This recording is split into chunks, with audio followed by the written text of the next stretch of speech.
साक्षी और आज हम स्टार्ट करने वाले हैं हमारे आगे के क्वेश्चंस। हम 5 तक के क्वेश्चंस मेरी प्रीवियस वीडियो में कर चुके हैं और अब हम आगे के क्वेश्चंस करने वाले हैं। तो अगर अभी तक आपने वीडियो को लाइक और सब्सक्राइब नहीं किया मेरे चैनल को तो फटाफट से सब्सक्राइब कर लीजिए।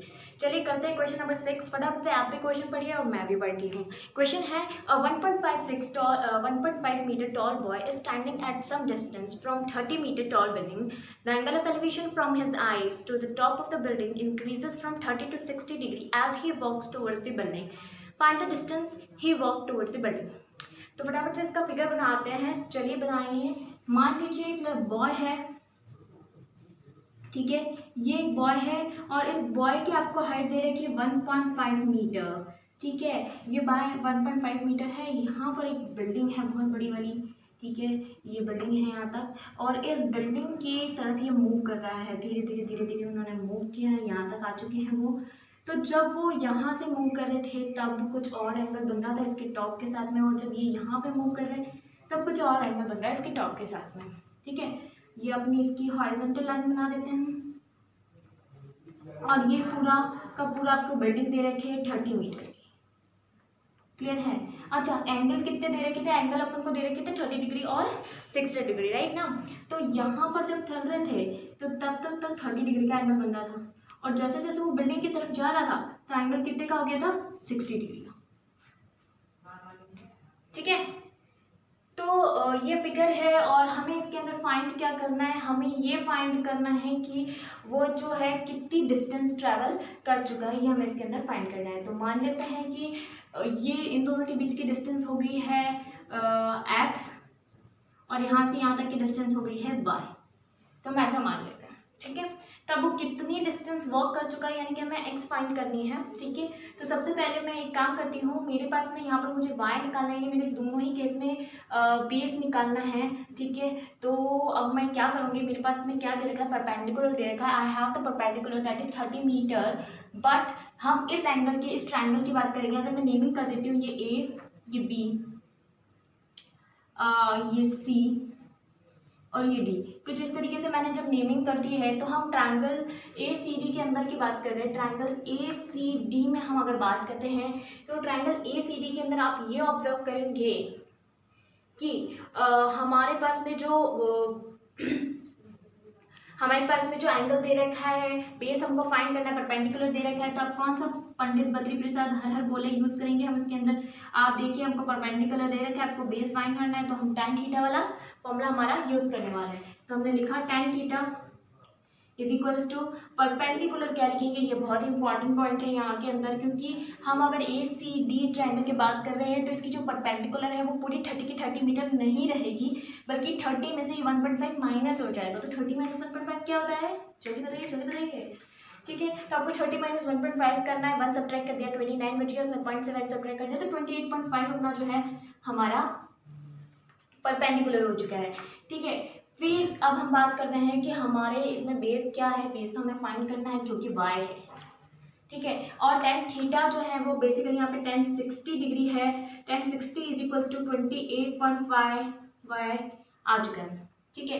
तो अब मुझे बताइए tan 60 की वैल्यू कितनी होती है? tan 60 की वैल्यू √3 होती है। जब हमने इसको क्रॉस मल्टीप्लाई किया तो y इज इक्वल्स टू कितना हो चुका है? 28.5 अपॉन √3, क्योंकि ये वैल्यू √3 थी, मैंने क्रॉस मल्टीप्लाई कर दिया, तो मेरे पास ये आंसर आ चुका है, ठीक है। ओके, बहुत ही बढ़िया बात है। अगर मैं रूट को नीचे ना रखूँ, चलिए देखते हैं, अगर मुझे ज़रूरत पड़ेगी तो मैं क्रॉस मल्टीप्लाई करवा दूंगी, लेकिन फिलहाल तो मुझे ज़रूरत नहीं लगी है, तो कोई बात नहीं, क्या कर लेते हैं, चलिए कर ही लेते हैं। इसको क्रॉस मल्टीप्लाई कर लेते हैं, √3 इंटू √3 से मल्टीप्लाई और डिवाइड करेंगे तो नीचे हमारे पास मिल जाएगा 28.5 अपॉन 3 और साथ में √3। जब आप इसको कट करेंगे 9.5 आपके पास आंसर आ जाएगा। चलिए मैं इसको यहाँ से हटा देती हूँ, चलिए ये लिख देती हूँ, 9.5 √3 हमारे पास में आंसर आ चुका है, ठीक है, मीटर में। तो ये हमारे पास में y आई है और अभी हमें x फाइंड करना बाकी है। तो हम वापस से tan थीटा लगाएंगे, लेकिन इस बार सेकंड केस के लिए लगाएंगे, यानी कि tan 30 लगाएंगे। tan 30 के लिए परपेंडिकुलर तो सेम ही है 28.5, लेकिन जो बेस है वो x प्लस y हो चुका है। दैट मीन्स x प्लस 9.5 √3 हो चुका है। तो x प्लस 9.5 √3 इसकी आंसर आ चुकी है, ठीक है। इसकी जो वैल्यू होती है वो 1/√3 होती है। ठीक है, इसकी जो वैल्यू होती है वो 1/√3 होती है। तो मैंने 1/√3 पुट करी। ठीक है, ये देखिए इज इक्वल्स टू हो चुका है 28.5 अपॉन x प्लस 9.5√3। इसके आगे के स्टेप में इधर की तरफ ही लिख रही हूँ। जब हम इन दोनों को क्रॉस मल्टीप्लाई करेंगे तो मेरे को मिलेगा x plus 9.5√3 is equals to 28.5√3। और जब आप इस 9.5 को उधर ले जाएंगे तो x इज इक्वल्स टू हो जाएगा 28.5√3 माइनस 9.5√3। √3 से √3 जो है हमारा यहाँ पे है वो सब्ट्रैक्ट होगा। तो हमारे पास में 28 माइनस आप कीजिए 28 माइनस आपको 9 करना है बेसिकली। तो हमारे पास में बच जाएगा 19√3 मीटर। ठीक है, √3 एज अ वेरिएबल हम काम करते हैं, जैसे x लेते हैं जैसे y लेते हैं वैसे ही आपको ये भी लेना है। और 28.5 में से आपने 9.5 को सब्ट्रैक्ट कर देना है। तो सबके पास में 19√3 मीटर आपका आंसर आ चुका है। और इतना ही जो वो बॉय था वो वॉक करा है, उसने इतना ही वॉक किया। ओके, सो आई होप आपको ये क्वेश्चन समझ आ गया होगा, लेकिन फिर भी अगर आपको प्रॉब्लम है तो प्लीज़ मुझे कमेंट कीजिए। ठीक है, चलिए चलते हैं नेक्स्ट क्वेश्चन की ओर। आप भी पढ़िए, मैं भी पढ़ती हूँ। From a point on the ground, the angle of elevation of the bottom and the top of the transmission tower fixed at the top of 20-meter high building are 45 degree and 60 degree respectively. Find the height of the tower. चलिए figure बनाते हैं इसका। Figure में बोला गया है कि जैसा हमको वहाँ कहा गया है कि यहाँ पर एक 20 मीटर टॉल बिल्डिंग है। ठीक है, इस बिल्डिंग के ऊपर कोई ट्रांसमिशन टावर लग रहा है। ठीक है, ये टावर मान लीजिए, कुछ इस तरीके से मैंने इसको टावर दे दिया है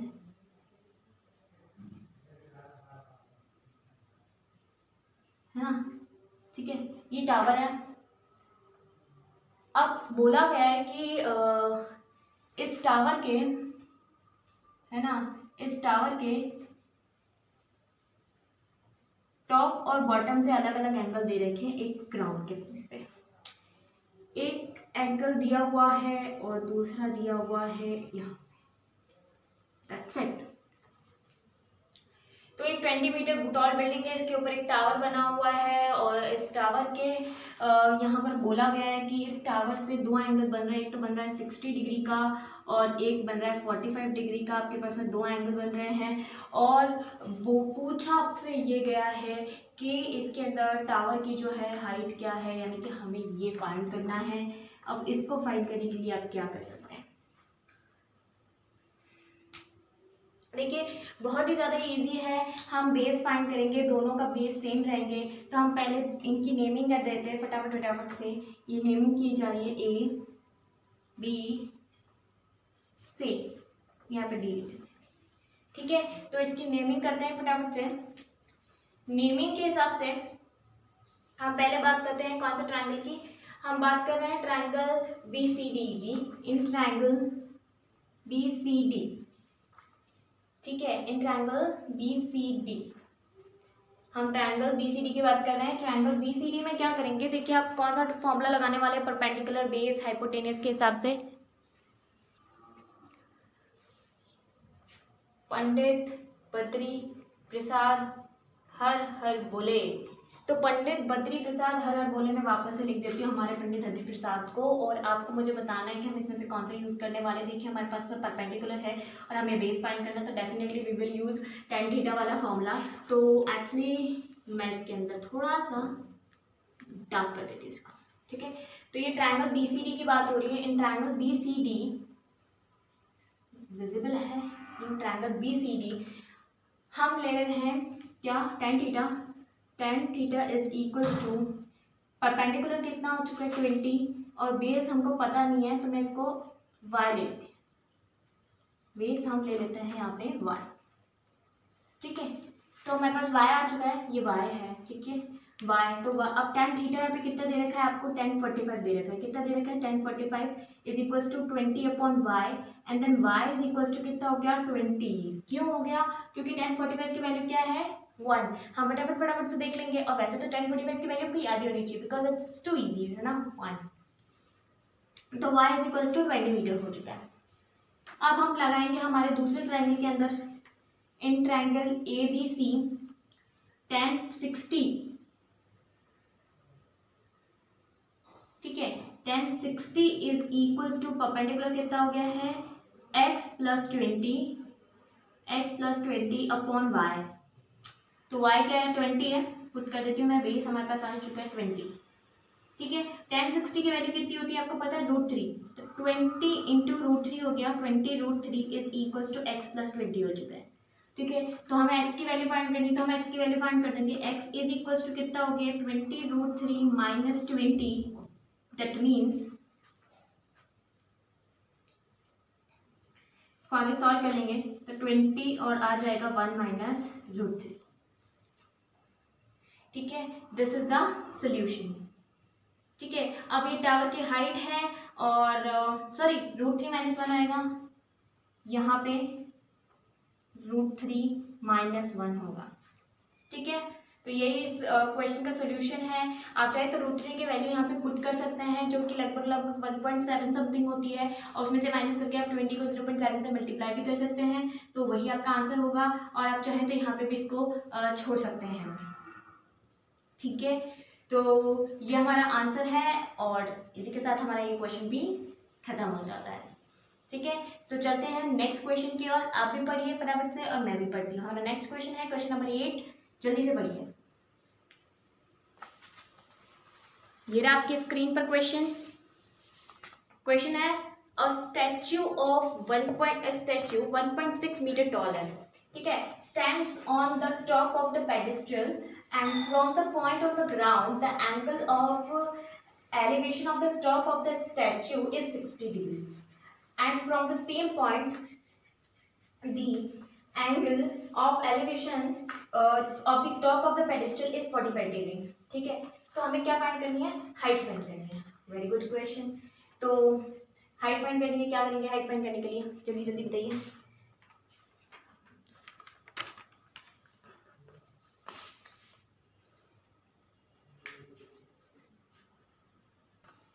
चलिए जल्दी से फिगर बनाइए, आप भी बनाइए, मैं भी बनाती हूँ। चलो कैसे बनाएंगे फिगर, क्वेश्चन को पढ़ते जाएंगे और फिगर बनाएंगे। पेडेस्टल मतलब एक तरीके से ये है एक पेडेस्टल, ये देखिए, मान लीजिए ये एक पेडेस्टल, ठीक है। इसके ऊपर कोई बिल्डिंग है जो कि ये है ना, ये 1.6 मीटर बिल्डिंग है, ठीक है। और ये बोला गया है कि यहाँ पर किसी पॉइंट से अगर हम एंगल की बात करें, ये और ये, यानी कि ये यहाँ से बना रहा है इसके इस वाले पॉइंट से, मतलब इसके पेडेस्टल के पॉइंट से जहाँ पे ये कनेक्टेड है, ठीक है। दो एंगल बन रहा है, एक तो 60 डिग्री का और एक 45 डिग्री का, ये पेडेस्टल है, हमें ये फाइंड करनी है एक्स।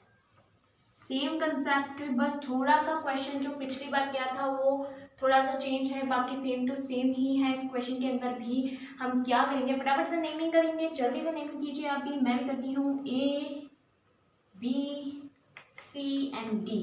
तो हम बात कर रहे हैं पहले जो हमारा ट्रायंगल बन रहा है वो ट्रायंगल हम यूज करने वाले हैं बी सी डी। पहले बी सी डी यूज कीजिए, चाहे पहले आप क्या कर सकते हैं ए बी सी यूज कीजिए, दोनों में एक्चुअली दोनों वेरिएबल्स आने वाले हैं, तो आप कोई भी यूज करिए, मैं बी सी डी यूज कर रही हूँ। तो in triangle B C D, ठीक है, in triangle B C D आप वही वाला यूज करने वाले हैं हमारा tan, क्योंकि हमें इसका परपेंडिकुलर और बेस ही फाइंड करना है, परपेंडिकुलर है तो tan theta is equals to perpendicular upon base होता है, आपको पता ही है। tan 45 यहाँ पे आपको दे रखा है, परपेंडिकुलर की वैल्यू अपन ले लेते हैं x और बेस हो गया है y। सो बेसिकली tan 45 की वैल्यू 1 होती है, क्रॉस मल्टीप्लाई किया तो y इक्वल्स टू x हो गया। ये तो बहुत ही इजी काम है। जब हम इसका सेकंड पार्ट करेंगे, यानी कि इन ट्रायंगल बात करेंगे हम ए बी सी में, तो क्या होगा tan 60 is equals to perpendicular में हो जाएगा 1.6 प्लस x और बेस में हो जाएगा y। बहुत बढ़िया बात है। अब y की जगह आप क्या कर सकते हैं, x फाइंड कर सकते हैं, क्योंकि हमें तो x ही फाइंड करनी है। और यहाँ पर tan60 की जगह वैल्यू पुट कर देंगे √3 और equals to 1.6 plus x upon x. इस इक्वेशन नंबर 1 लिख लीजिए और यहाँ पर लिख दीजिए फ्रॉम इक्वेशन 1। क्लियर है। अब हम इसको क्रॉस मल्टीप्लाई कर देंगे, ठीक है। √3x is equals to 1.6 plus x, ठीक है। तो x को हम इधर ले लेंगे, x कॉमन आ गया है। √3 माइनस 1 इज इक्वल्स टू 1.6 आ चुका है। अगर आपको इस स्टेप में प्रॉब्लम आ रही है तो देखिए मैंने क्या किया है, √3x में ये x को इधर ले रही हूँ तो माइनस एक्स हो गया है और x को कॉमन निकाल लिया तो √3 माइनस 1 बन चुका है, ठीक है। इसके आगे के स्टेप क्या है, इसके आगे मैं यहाँ लिख रही हूँ x इज इक्वल्स टू मेरे पास आ चुका है 1.6 और ये इसके डिनोमिनेटर में चला जाएगा √3 माइनस 1। आपको पता है ना, रूट की वैल्यू हम डिनोमिनेटर में नहीं रखते हैं, है ना, रख नहीं सकते। तो हम क्या करेंगे, इसको √3 प्लस 1 से मल्टीप्लाई एंड डिवाइड कर देंगे, ठीक है। तो ऊपर हमारे पास में बन जाएगा 1.6 √3 प्लस 1 और नीचे आ जाएगा a square minus B square की आइडेंटिटी लग जाएगी, that means 3 minus 1 that means 2। तो 2 किया है तो आंसर कितना आ चुका है 0.8 √3 प्लस 1 मीटर। यही हमारा आंसर है। आप चाहें तो इसको √3 की वैल्यू को पुट कर इसको और सिंप्लीफाई भी कर सकते हैं, बट अगर आप यहाँ तक भी छोड़ते हैं तो ये सही है, ठीक है। सो इसी के साथ में ये क्वेश्चन भी खत्म होता है और हमारे 8 क्वेश्चन खत्म हो चुके हैं। और अगर आपको अभी भी कुछ प्रॉब्लम आ रही है तो प्लीज़ मुझे कमेंट कीजिए। अगर छोटी से छोटी भी प्रॉब्लम है ना तो भी कमेंट कीजिए, I will solve your problem. और अभी तक अगर आपने मेरा चैनल सब्सक्राइब नहीं किया तो फटाफट से कर लीजिए और अगर पसंद आ रही है ना वीडियो तो लाइक कीजिए, फटाफट से लाइक कीजिए और शेयर कीजिए अपने दोस्तों के साथ में। चलो बाय बाय, गुड डे।